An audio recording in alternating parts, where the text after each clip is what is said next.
5 కోట్లు ఇయ్యకుంటే నీ సంగతి చూస్తామని సల్మాన్ బాయ్కు ధమ్కీలు.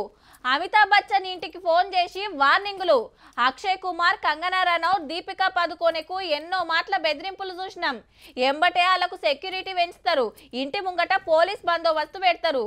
కానీ ఏ సప్పుడు లేకుండా ఇవాళ గీసారు కేసు అయింది. బొంబాయిలా హిందీ యాక్టర్ సైఫ్ అలీ ఖాన్ సార్ మీద అటాక్ జరిగింది రాత్రి. అది సుత ఇంట్లోనే. అద్దమ్మ రాత్రి 2:30కు ఓ దొంగోడు ఇంట్లోకొస్తే సారు పట్టుకోపోతే కత్తితోటి 6 పోట్లు ఒడిసి పరారైండట. ఎంబటే హీరోను దావుకండ్ల షేరిక వేస్తే ఆపరేషన్ చేసి ఎండుపూసలున్న కత్తిని బయటికి తీసిండ్రు. చేతికి మెడకాడ సుత కత్తి కాట్లు పడ్డాయి గాని డేంజర్ ఏం లేదని చెప్పిండ్రు డాక్టర్లు. గడబల్లా ఇంట్లో పనిచేస్తామకి సుత దెబ్బలు తాకితే దావుకండ్ల ట్రీట్మెంట్ చేసుకుంది. అలీఖాన్ సారోళ్ళ ఇంటామే కరీనా కపూర్ సుత హీరోయినే.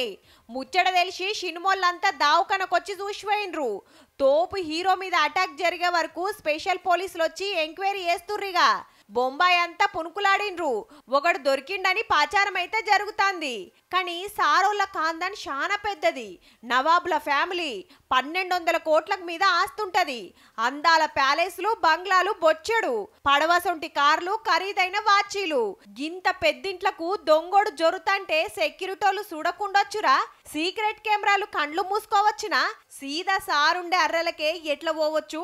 లేకుంటే ఇంట్లేమన్నా కీసులాట గిట్లా కావచ్చునా అని అలీఖాన్ సార్ అభిమానులు డౌట్ పడతాండ్రు.